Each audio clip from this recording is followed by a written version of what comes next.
What makes the second quarter of the season of fantasy football so interesting to me is watching teams go from a solid workhorse running back one all the way down to committee backfields, and we're seeing a ton of that in fantasy football right now. So as we go through the week 6 running back rankings, understand that there's going to be players rising and falling. So make sure to go down there, drop a like on this video, and subscribe to the channel to show your support, because I'm doing everything I can to get us ready for week 6. So going down to our first tier right here, I've still got Derrick Henry at number 1 and Saquon Barkley coming off the bye week at number 2. With Derrick Henry this week, look, I think that there's going to be a week where Derrick Henry will end up handling less work. Like, if you actually looked at last week, he didn't handle 20 carries for them. I don't think the Ravens want to do too much of that early in the season, but the reality is I think that they're going to pound it down Washington's throat this week. They're taking on the Commanders at home, and I do think that this is a week where the Ravens are kind of going to show them, yeah, we're running this place. Like, you're not coming in here and beating us. We're going to beat you down by running it down your throat, because the Commanders' defense already isn't good. Henry's on a roll. I think Henry continues that roll this week. Now, with Saquon Barkley at number 2 versus the Cleveland Browns, coming off the bye week against a banged and battered Cleveland Browns defense, yeah, I want a piece of that.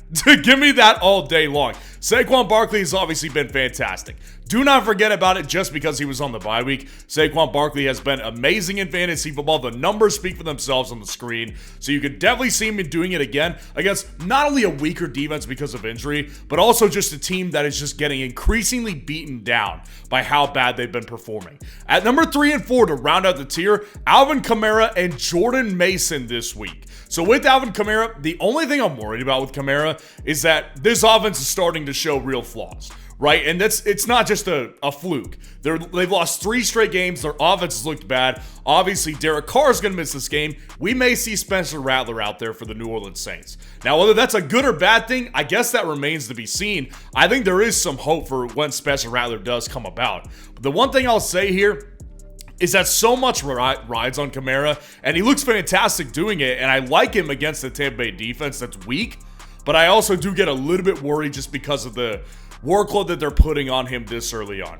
And then with Jordan Mason at Seattle this week on Thursday night, I'm excited for the matchup, first of all, and second of all, I think Jordan Mason is going to continue to do what he does.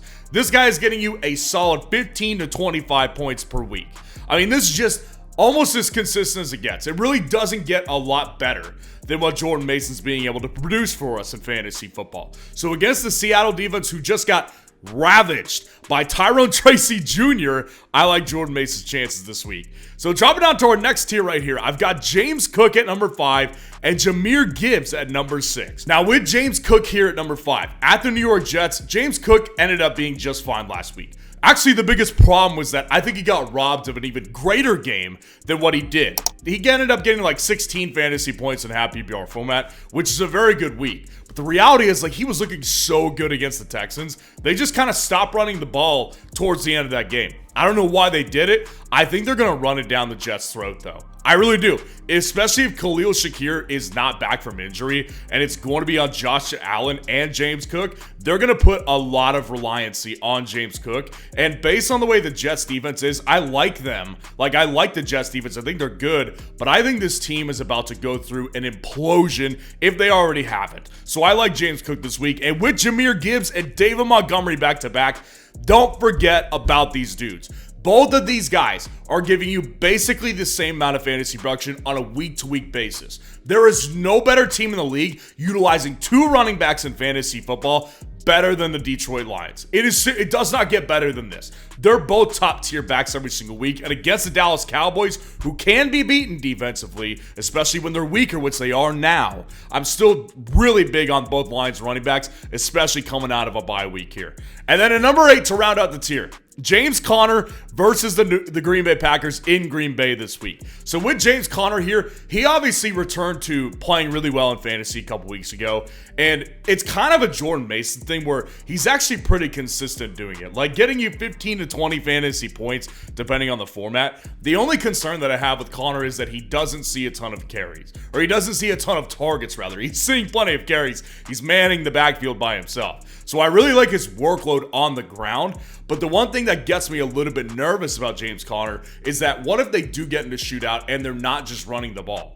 that's where he doesn't see as many targets. So I think that's kind of been maybe some of the issues with James Conner this year, but I do like him against the Green Bay Packers because I do think there will be a lot of points to go around, and I just want options in this matchup. So dropping out to our next tier right here, Breece Hall at number 9 and Chuba Hubbard at number 10. Breece Hall, obviously we need to have a conversation. Let's unpack things right now and have a good therapy session, because Breece Hall is a disaster. People want to know what to do with him, and versus the Buffalo Bills, this is not particularly a great matchup here. With Breece Hall, obviously he didn't handle much work last week. He didn't handle much work the week before. I think his offensive coordinator sucks. He's possibly the worst in the league, Nathaniel Hackett. They just fired their head coach, and Aaron Rodgers is throwing the ball about 50 to 40 times per game the last several weeks. This is not sustainable. And that's why I ultimately do believe that with maybe some chaos out of the building, and I don't even know if Salah was their biggest problem, I do believe that just getting the room back together and saying, let's just go back to what we were doing well before the seasons, but in the early part of the season when we were having success. And that was when they were running Breece Hall. So I do just believe in Breece Hall still. I don't think his job is in danger because Braylon Allen wasn't any good last week either. So I do believe that Breece Hall is their best hope on offense, and they've got to find a way to get him going. And so I'm going to take the shot on him this week. I get it. It's scary. I'm taking the shot. Chuba Hubbard, then Bijan Robinson. They're both facing each other, same matchup here. With Chuba Hubbard, it's just time to put him where he belongs. This is a top 10 running back on the season. I mean, Chuba Hubbard has been fantastic. He's averaging more than 14 fantasy points per game on one of the worst teams in the NFL. And the good thing about it is, like, even if the Atlanta Falcons brutalize them in this game, even if it's like a 33-10 beatdown, similar to what the Panthers got last week, the good thing with Chuba Hubbard is that when the game is still within reach, they're running Chuba Hubbard a lot because he's so freaking effective doing it. So with Chuba Hubbard, I think that he's just been so good this year. Even if they get crushed, I still think he's going to put up a good fantasy performance. Bijan Robinson here, another guy we need to have an honest conversation about. Obviously, Bijan Robinson has been really, really lackluster. He hasn't been terrible. He has not been great, though. And you're expecting great from a first-round pick. With Bijan Robinson, this is his week right here. I'm not even saying he's going to have a great week. I'm saying this is the week where you find out who he really is. I am so on the edge on Bijan Robinson right now. It's so crazy because part of me really wants to invest in him right now, and the other part of me is like, wait until he has a good week this week against one of the worst run defenses in the league and then sell him. I'm so on the fence right now. Bijan Robinson, if he doesn't perform in this game, I've pretty much lost all hope for him. So I'm going to take the shot on him this week in a lot of situations. He's here at number 11. Brian Robinson Jr. at 12 and Kenneth Walker at 13. I know, sounds low. We'll get to him here in a minute. Brian Robinson Jr. has been great too. Very similar to Chuba Hubbard. You just got to put the dude where he belongs. Now, this particular week, this is not the greatest week for him. He's taking on the Baltimore Ravens in Baltimore this week in a matchup I actually am expecting the Ravens to put a beat down on the Commanders. I think this is the Commanders' wake-up call right here.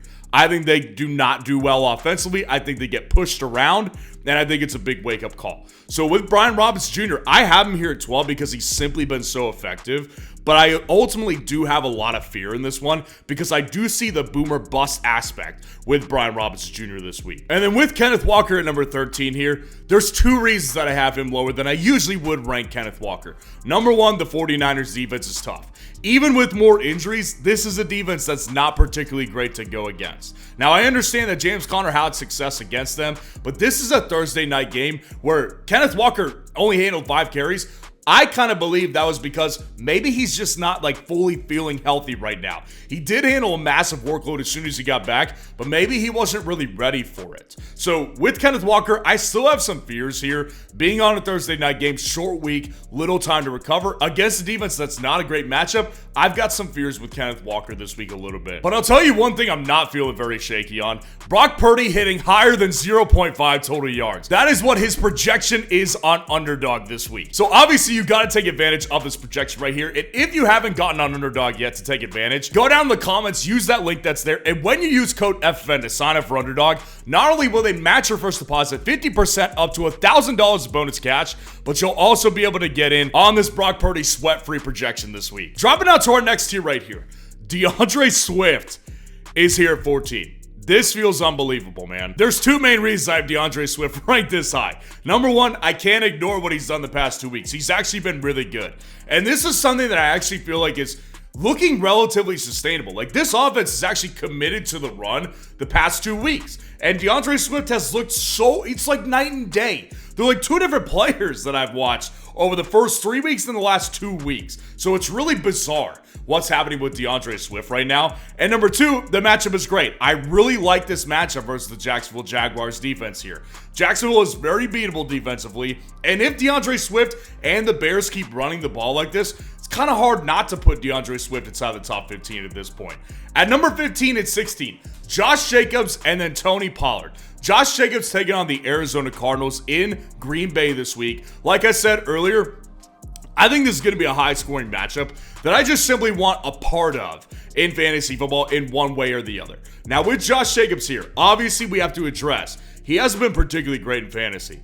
Like, last week was his best game, and even that wasn't some spectacular game. It was like a 16-point ceiling, depending on the format of scoring that you're in. So with Josh Jacobs here, there's certainly shortcomings. There's an opportunity here with Arizona. So what does he do? Does he build on what he just did in this previous week, or does he go back down to what we've seen from him? Because he's still relatively sharing the backfield with Emmanuel Wilson, so I'm a little bit worried about Josh Jacobs still, but I do like the direction that we're heading in potentially. And then Tony Pollard at 16 versus the Indianapolis Colts here. With Tony Pollard, the matchup is really good, and I do like the fact that they're coming off a bye week here, coming into this matchup in Tennessee.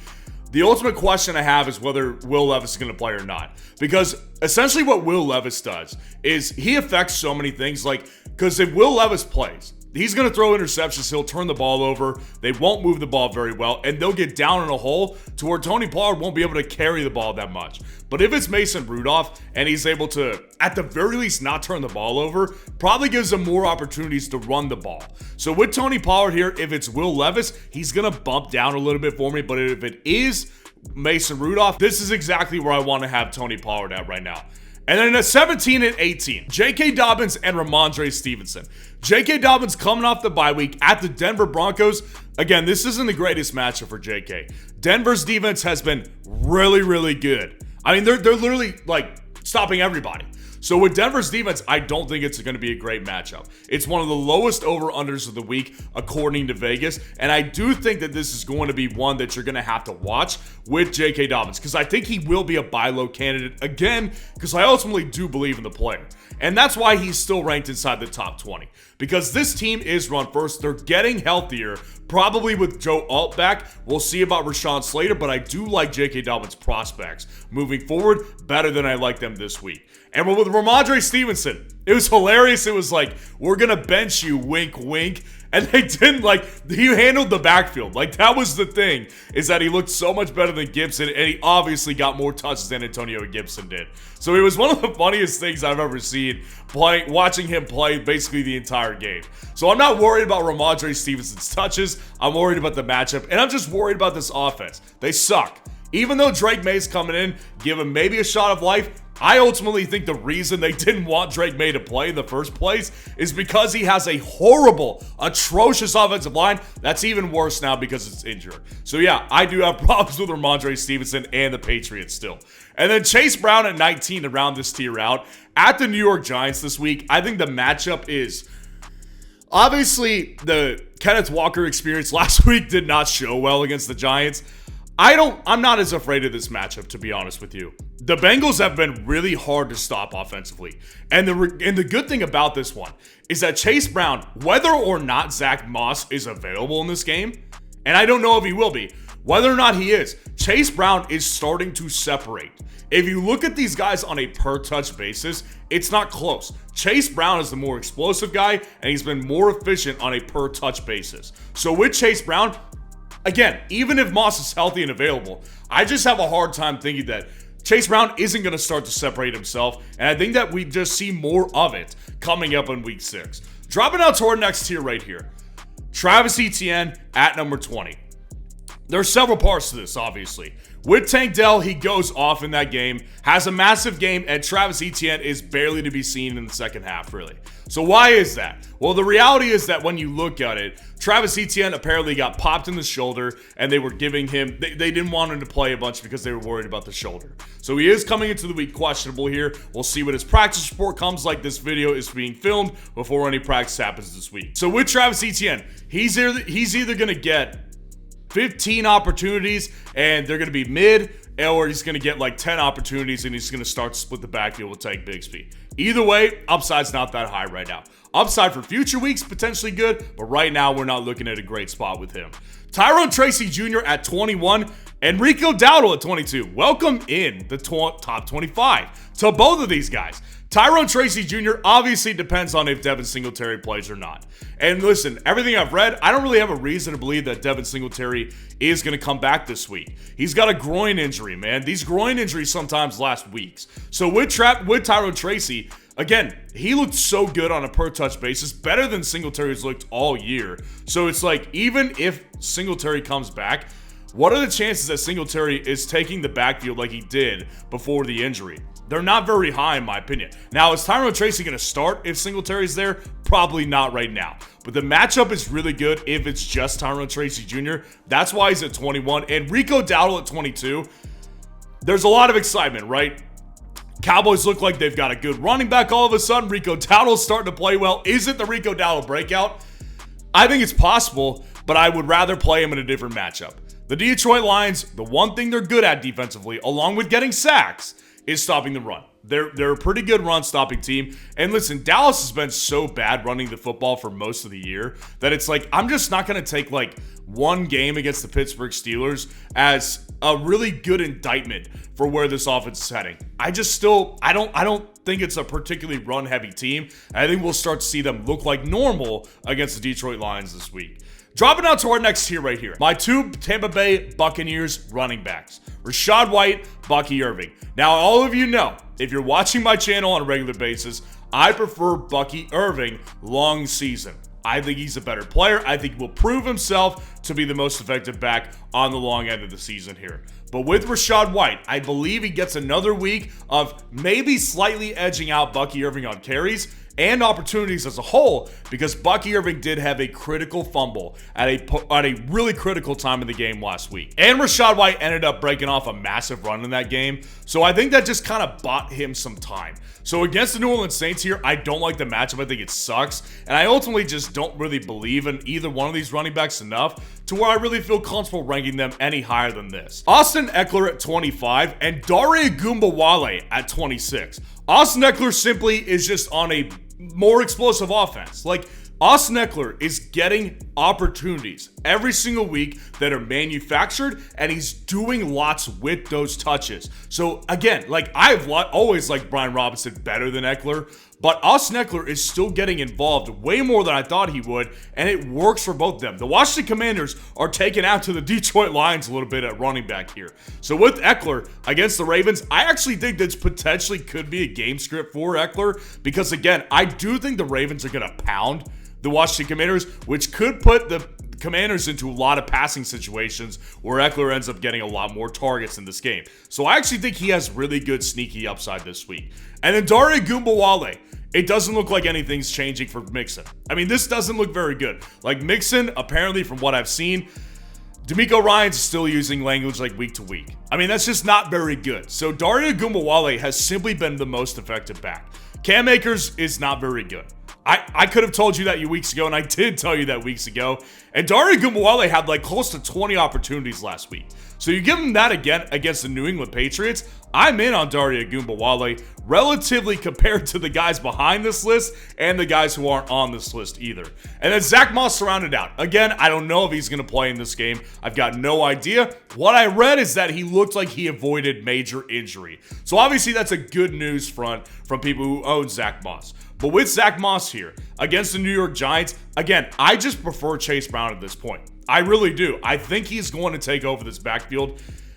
Not 100%, but I think it will go more towards a 70-30, 65-35 type of split between Zach Moss and Chase Brown. So at this point, I like the offense. I think the matchup ends up being okay. And I think that Zach Moss is just the RB2 in this offense moving forward behind Chase Brown. Dropping down to our last tier right here. Javonte Williams at 28, Najee Harris at 29, and Jerome Ford at 20. With Javonte Williams here, taking on the Los Angeles Chargers. You know, the sad thing about Javonte Williams is, like, their offense has been looking good the past, like, month or so. And this is just kind of the best he can muster up.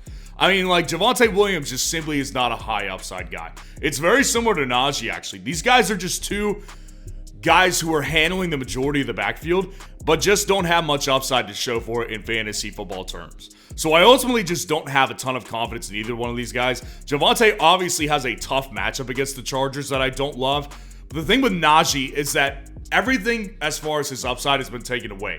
Javonte's getting more targets than Najee Harris. And Najee Harris isn't getting the goal line opportunities. So I don't have a ton of faith in either one of these guys. Even with Najee handling the majority, again, with Jaylen Warren likely out again, and Cordarrelle Patterson. And with Javonte, I just don't see it right now with him.